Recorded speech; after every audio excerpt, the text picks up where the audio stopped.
1961년에 나온 이제 푸코의 광기 역사는 우리가 흔히 그 후기 구조주의라고 이렇게 부르는 이제 그런 사유의 어떤 시효가 되는, 효시가 되는 그런 작품이죠.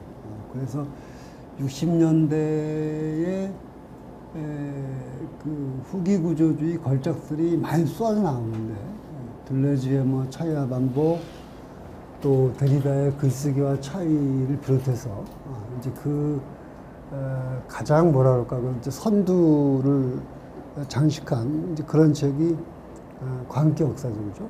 푸코의 학위 논문이고, 그래서 이 저작은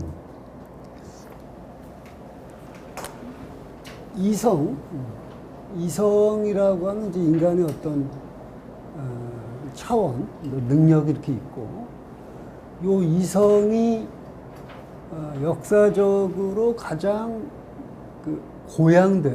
고양되고, 모든 것이 이제 이성을 기준으로 해서 삶이 이해되고, 그 삶의 방향이 잡혔던 시대가 우리가 흔히 말하는 계몽주의 시대죠. 계몽주의. 계몽사상. 그게 이제 18세기예요. 이때 우리가 지금 우리가 흔히 생각하는 어떤 뭐 개인의 인권, 또 자유, 그 다음에 뭐 평등사상, 이런 가장 기본적인 모더니티, 근대 문명의 어떤 씨앗이 뿌려졌는데, 이 계몽사상에 대해서 어떤 입장을 취하느냐, 이 계몽사상에 대해서 어떤 눈길로 계몽사상을 바라보느냐가 어찌 보면 이제 그 오늘날 어떤 사상가의 그 정체성을 구성하고 있는데, 근데 푸코가 말하는 고전 시대는 17, 18세기를 뜻하는 거예요. 17, 18세기를. 이렇게 이걸 뜻하는 게 이제 고전 시대죠. 클래시컬 에이지죠. 클래시컬 에이지.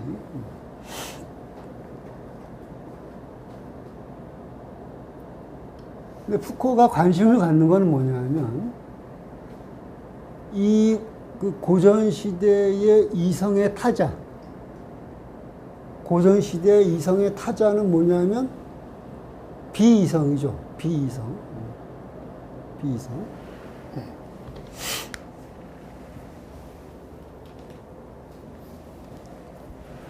이 비라고 하는 건, 비라고 하는 거는 뭐뭐가 아니라는 거죠. 그죠? 뭐뭐가 아니다.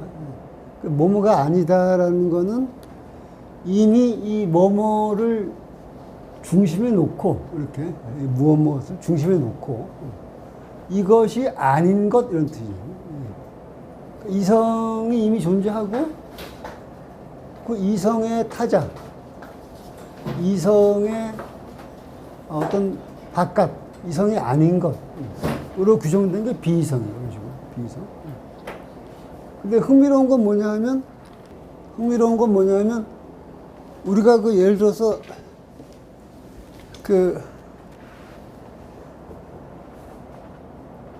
부산이나 대구나 인천은 다 다른 도시잖아요. 전부 다 다른 도시인데, 서울을 중심으로 보면 전부 다 서울이 아닌 거잖아요. 그죠? 서울의 입장에서 보면 다 비서울이지, 그게 전부 다. 그러니까, 이 이성이 자기의 타자로 놓은 것들의 입장에서 보면은, 자기들은 다 다른 거예요, 기본적으로. 근데 이 이성의 입장에서 보면은, 전부 다 이게 비이성인 거지, 그렇게. 이런 어떤 타자의 공간, 이성이 아닌 그 비이성의 공간을 생각했고, 이 비이성의 한 형태가 뭐냐면 광기인 거죠, 광기. 그래서 이 광기 역사의 원래 제목은 뭐냐면 광기와 비이성이니까, 광기와 비이성. 비이성이라고 하는 이성의 타자, 이성의 바깥의 공간이 있고, 그거의 어떤 한 국면이 뭐냐면 바로 광기입니다. 광기. 그래서 고전시대 17, 18세기에 이 비이성과 광기와 이성, 이 3자의 어떤 관계, 그 관계를 다룬 것이 바로 이제 광기 역사라고 할 수가 있는 거죠. 푸코라는 사람이 평생의 그 관심을 가지고 연구한 주제가 뭐냐면 배제예요, 배제. exclusion, 배제하는 것. 배제, exclusion. 그 광기 역사는 이성의 타자를 다루는 것, 타자. 그 다음에 임상의학의 역사는 그 정상성, 노멀리티, 정상성의 타자를 다루는 거고. 그 다음에 그 말과 사물은 과학, 사이언스의 타자를 다루는 거고. 그 다음에 감시와 처벌은 어떤 합법성, 죄 없음이죠. 그 죄 없음의 타자를 다루는 거고.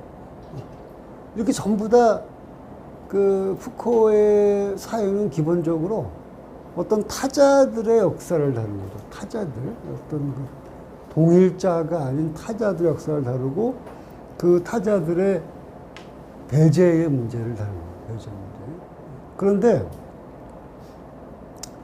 이 배제라고 하는 게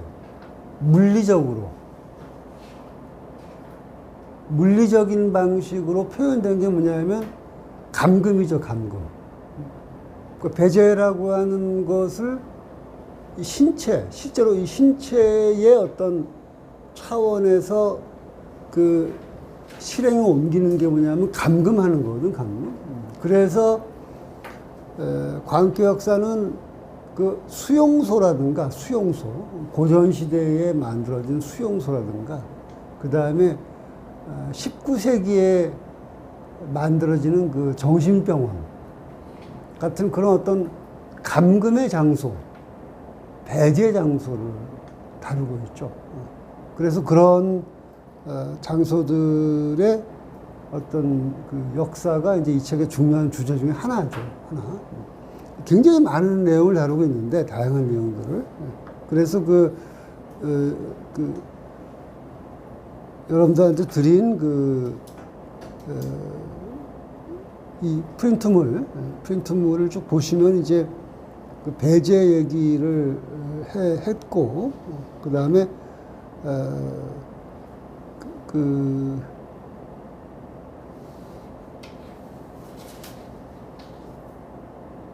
장소의 이미지와 역사 바로 위에 나타난다듯이 나는 이 언어의 역사를 쓰려는 것이 아니라 그 침묵의 고고학을 쓰려는 것이다. 그러니까 쓰여진 역사가 아니라 안 쓰여진 역사. 그 침묵. 그러니까 말해진 것을 연구하는 게 아니라 침묵된 것. 무엇이 말해지지 못했는가를 다루는 거죠.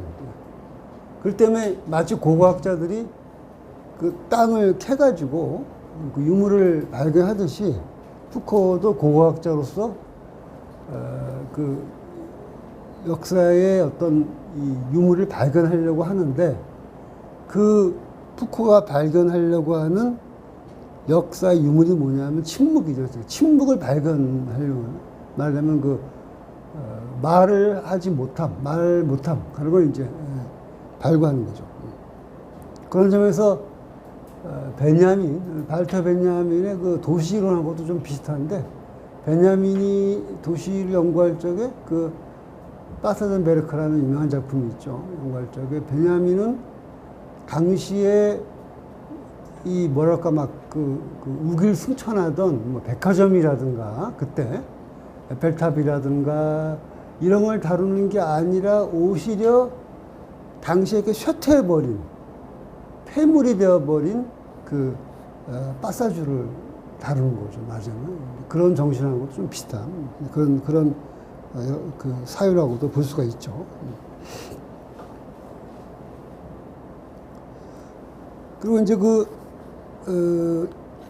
이 페이지로 넘어가 봅시다. 한번 이 페이지로. 서양 중세 나병 환자들이 엄청나게 많았는데, 그 나병 환자들이 모였던 그 장소가, 그 다음에 이제 성병 환자들이 모이는 장소로 변하고, 그 다음에 다시 그 광인들의 장소로 이렇게 변해요. 하나의 장소가, 각 시대의 타자들을 이렇게 계속 돌아가면서 그 장소가 맞는 어떤 뭐 장소의 운명이라고 그럴까? 이제 그런 운명에 대해서 이 사람이 그 이야기를 하고 있죠. 하나의 장소가, 계속 어떤 그런 그 장소의 운명을 겪는. 예를 들어서 일본의 동경 북쪽을 보통 이제 도호쿠 지방이라고, 동북 지방이라고 부르는데, 그런 지방이 하나의 예죠. 그러니까 전통적으로 계속 이제 낙후된 지역이었고, 또 우리 보통 옛날에 아주 옛날에 중원 사람들이 이쪽 한반도 사람들을 동이라고 했지, 동쪽에 오랑캐 동이. 근데 일본 사람들은 도쿄 이북이 동이에요. 그러니까 도쿄의 북쪽 지역이 동이 지역이야, 동이. 그래서 쇼군의 정식 명칭이 뭐냐면 동이 대장군인 거예요. 정의. 그러니까 이를 정보라는 거지. 정의 대장군이에요. 이렇게. 도쿠가와 이에야스의 정식 명칭이 정의 대장군이지, 그지? 그 지역은 계속 이제 그렇게 그런 역할, 대우를 받아왔고, 메이지 시대가 되니까 또 뭡니까? 도쿠 지방 사람들이 도쿠가와 정권을 돕고, 이 밑에 이쪽 큐슈나 이쪽 지역은 이제 메이지 새로운 정권을 돕거든요. 전쟁이 벌어지는 거지, 그래가지고. 그래서 메이지 정권이 도쿠가와 정권 무너뜨리잖아요. 무너뜨리면서 계속 북진해요. 이렇게. 계속 북진해요. 다 쫓아야 되지. 이렇게. 그래가지고 결국은 어디까지 도망가냐면 홋카이도까지 도망가는 거지, 이제. 삿포로까지. 그때 만들어지지, 그 도시가 이제. 근데 그 후에 또 근대화의 개발에 또 이제 밀려가지고, 낙후되고, 2003년인가? 엎친 데 덮친 격으로 또 쓰나미가 오잖아, 또. 쓰나미가 원전이 이렇게 해가지고, 거기 또 초토화되죠, 지금. 완전히 지금 초토화되죠. 그러니까, 어떤 하나의 장소의 운명 같은 게 있는 거지. 계속 그 장소가 이렇게 그런 운명을 겪는 거예요. 마찬가지로 이게 나병 환자의 장소가 또 그 다음에 또 성병 환자의 장소가 되고, 그 다음에 또 광인들의 장소가 되고, 이렇게 해서 또 훗날에 그래도 병원이 되고, 이런 식으로. 살페트리아라든가 비세트 같은 병원이 이제 그런 병원들이죠. 재미있는 거는 푸코 자신이 나중에 그 병원에서 죽을 때. 자기가 여기서 얘기했던 그 병원에서 푸코도 이제 인생을 마치게 되죠. 그런 어떤 장소의 운명을 이제 이야기를 하고. 그런데, 르네상스 시대에 그런 장소는 장소인데 아주 아이러니한 또 장소가 또 하나 있어요. 그건 무슨 뜻이냐 하면 장소는 장소인데 그 장소가 움직여, 계속. 특정한 장소인데 그 장소가 타자들의 장소인데 타자들의 장소가 계속 움직여요. 그런 장소가 생겨나. 그게 뭐냐 하면 거기 나오는 광인들의 배예요. 광인들의 배. 광인들을 어떤 고정된 장소에다가 감금하는 게 아니고 배에 태우는 거지, 배. 그러니까 그 배가 타자들의 장소가 되는 거죠. 원래 배라고 하는 것 자체가 어찌 보면 그 타자들 장소인데, 우리가 보통 뱃사람이 아닌 사람 입장에서 보면은 장소 그러면 떠오르는 건 육지 장소를 누가 떠오르지 배를 떠오르는 사람은 거의 없지 사실은. 자기가 어부나 이런 사람이 아니면 그죠?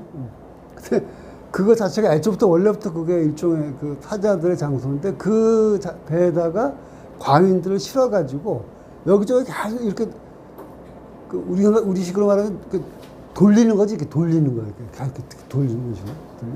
그게 광인들의 배예요. 그 거기 여러분들이 그 책에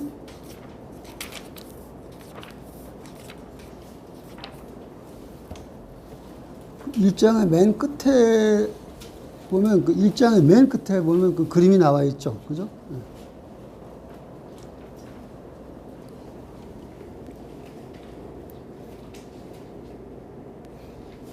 히에로니무스 보슈가 그린 거예요.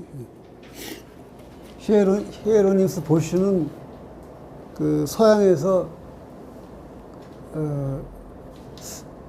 그걸 기괴하다고 해야 하나? 어떤 말이 적당할지 모르겠는데 하여튼 무시무시한 그림을 많이 그린 사람이지 종말론적인 그런 그 그림을 엄청 많이 그린 그 중세 말에 이렇게 그 히에로니무스 보슈의 그림을 보면은 아주 그 뭐랄까 동양으로 말하면 뭐라고 그런 게 있나 동양에 하여튼 그 종말론적인 그런 막 해골과 죽음의 천사와 막 이런 게 막 범벅이 된 이제 그런 그림을 많이 그린 사람이죠. 그리고 이제 이 히에로니무스 보슈를 이어받아서 그린 사람이 이제 그 유명한 피터 브리겔이지, 브리겔. 네덜란드어로는 뭐 브리헐이라고 읽는다 그러죠, 브리겔. 내가 그 이번에 여름방학에 그 홋카이도로 휴가를 떠났었는데 홋카이도 가니까 그 브리엘 그 전을 하더라고. 그래서 그래서 야 이게 또 웬 떡이냐 그래가지고 거기 갔는데 그 가족이에요, 가족. 아버지 브리엘도 있고 우리가 아는 그 제일 유명한 그 피터 브리겔이 있고 그리고 이제 그 동생이 얀 브리겔이고 그 동생의 또 아들들도 그림을 잘 그렸더라고 보니까. 그래서 3대 그림을 다 이렇게 모아놨어, 전부 다. 이렇게 모아놨는데 아쉽게도 그 피터 브리겔의 유명한 작품들은 별로 없더라고, 별로. 2점 정도 있더라고. 하여튼 뭐, 기대했던 것만큼 좋지는 않았는데, 어쨌든 그래도 하여튼 덕분에 이제 그 브리겔 그림을 보고 왔는데, 히에로니무스 보슈는 이제 그 선구자죠, 선구자. 아주 그 서양 중세에서 르네상스로 넘어가는 시대의 그 종말론적인 분위기를 잘 그리는 그런 사람이에요. 그래서 이 바보들의 배,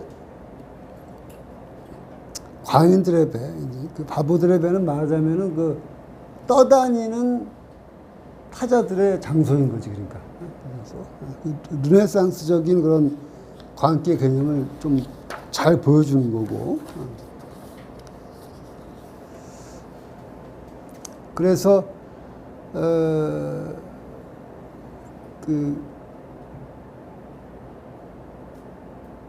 3쪽에 보면은 15세기, 16세기 르네상스 시대에 자주 등장하는 그런 그 광인들의 배는 네 번째 줄에 중세 말 유럽 문화의 지평 위로 갑자기 떠오른 불안 전체를 상징한다. 패스트라든가 이런 걸 통해서 형성된 그러면서 인간의 그런 어리석음과 기괴함을 이야기한 에라스무스의 우신예찬 같은 것도 등장하고 그리고 인간의 종말, 시간의 종말은 흑사병과 전쟁의 모습으로 나타난다.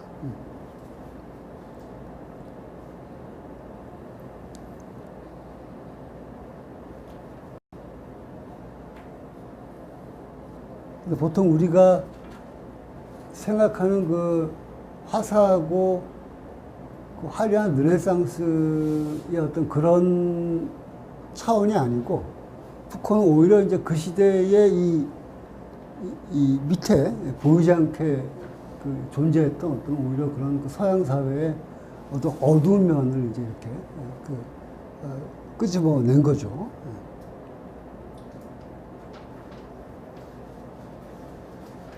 그래서 그 유명한 에피소드가 있는데 정말 사실일까 싶은 그런 에피소드가 있는데 푸코의 책이 이탈리아어로 처음 번역되었을 적에 그 서점 주인이 이렇게 보고서 이거를 SF 코너에다 꽂아놨다는 거야, 이 책을.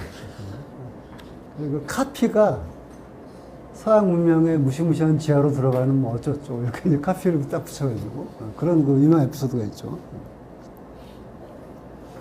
그래서 고직성당과 그 스콜라 철학으로 대변되는 서양 중세 어떤 그 고직성당 있죠. 그러니까 그 스콜라 철학으로 대변되는 어떤 그 거대한 뭐랄까 피라미드가도 같은 그런 구축물이 이렇게 와르르 무너지면서 이제 그 등장하는 그런 어떤 그래서 그 시대에 유명한 게 그 죽음의 무도라는 게 죽음의 무도. 사람들이 막 춤을 추며 다니는 거야, 거리를 막 그냥 춤을 추는데 행복하고 즐거운 춤이 아니라 행복하고 즐거운 춤이라기보다는 막 그 당스 마카브라, 그 죽음의 미칠 것 같은 그런 죽음의 춤을 이렇게 추면서 이렇게 막 돌아다니는 그런 게 유행하지, 그 시대에. 이렇게. 그러니까 어떤 사람들은 브리겔이 그린 그 그림, 사실 그 그림을 참 보고 싶었었는데, 이렇게. 막 이렇게 서로 몸을 이렇게 묶거나 지팡이를 짚고 막 이렇게 돌아다니는 그런 게 있어요. 광인들이. 그런 이제 장면들이 등장하게 되죠. 그러면서 광기가 이렇게 두 가지 모습으로 등장하는데 하나는 뭐냐 하면 우주적이고 비극적인 광기이고 또 하나는 도덕적이고 비판적인 광기다. 그래서 밑에서 한 10번째 줄 되나? 그 어둡고 두려운 광기의 이미지는 우주적 비극적 광기이다. 이 광기는 인간 깊숙이 존재하는 어두운 비밀을 드러낸다. 야수성, 광란의 어떤 상상작용. 사람들은 죄인이 마지막 날 최후의 심판일이죠. 흉측스러운 나처럼 나타나게 될 때 미친 듯한 동물의 괴기스러운 형상을 띈다는 걸 깨닫는다.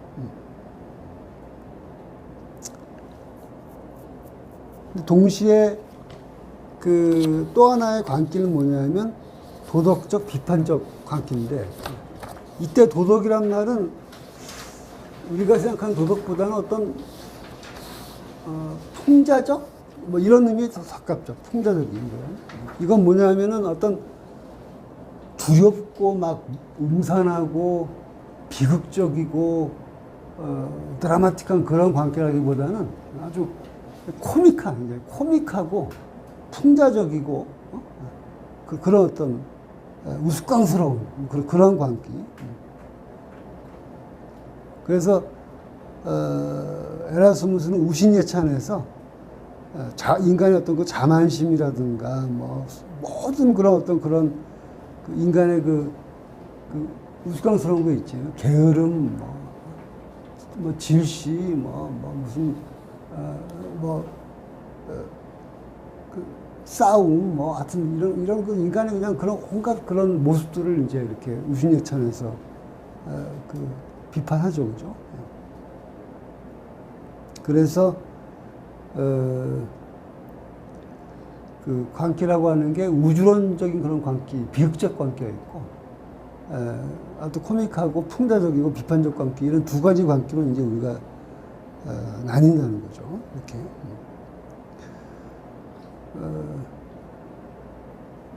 푸코는 이게 이제 감시와 처벌하고도 연관되는데, 이제 이 광기 역사라는 책은 미셸 푸코의 모든 게 이렇게 다 들어있어요, 여기에. 모든 게 다. 아직까지 분화되지 않은 채로. 그리고 이제 여기에 했던 여러 얘기들이, 상당히 철학적이고 이론적인 관계로 간 게 말과 삶 같은 책이고. 분류의 문제라든가 이런 식으로. 그 다음에 이제 또 어떤 그 법이라든가 처벌 이런 문제로 간 게 감사처벌이고, 그 다음에 성의 문제, 섹슈얼리티 이런 문제로 간 게 성의 역사고. 그러니까 이 광기의 역사라는 이 호수로부터 그 이후에 푸코가 하는 여러 갈래 작업들이 다 이렇게 흘러나왔다고 이제 이렇게 보면 되는 거죠. 그래서 푸코의 철학은 이제 광기 역사하고도 감시와 처벌하고도 연관된다. 그런데 두 개 차이는 뭐냐면 광기 역사가 권력이라고 하는 게 어떻게 그 광인들을 배제하고 감금하고 학대하는가를 다루는 게 내 좀 더 포인트가 있다면, 감시와 처벌은 반대로 권력이라고 하는 게 무조건 자기의 타자를 이렇게 배제하고 감금하고 뭐 학대하고 이렇게 하는 게 아니라 오히려 거꾸로 반대로 이렇게 조작하고 잘 구성하고 때로는 심지어 부추기까지 하면서 이렇게 만들어낸다는 거예요. 그런 거. 타자 이런 식으로. 그런 점에서 포인트가 좀 다르죠. 푸코가 72년에 유명한 그 아티카 감옥을 방문했는데, 이 아티카라는 감옥 하도 유명해서 영화도 여러 편 있어요. 여러 편 영화도 있는데, 여기 방문한 다음에 뒤에는 어떤 거대한 기계를 이렇게 숨겨놓고 있으면서도 이 입구에는 마치 그 디즈니랜드처럼 꾸며놨더라. 그걸 보면서 푸코는 권력이라는 거는 무조건 배제하고 감금하고 처벌하는 게 아니고 오히려 거꾸로 그 자기의 타자를 아주 적극적으로 이렇게 만들어내는 거구나라는 그런 걸 보면서 이제 감사 처벌을 쓰게 되죠. 그래서 뭐 푸코가 이제 반감목운동 이런 것도 많이 벌리고 그러죠.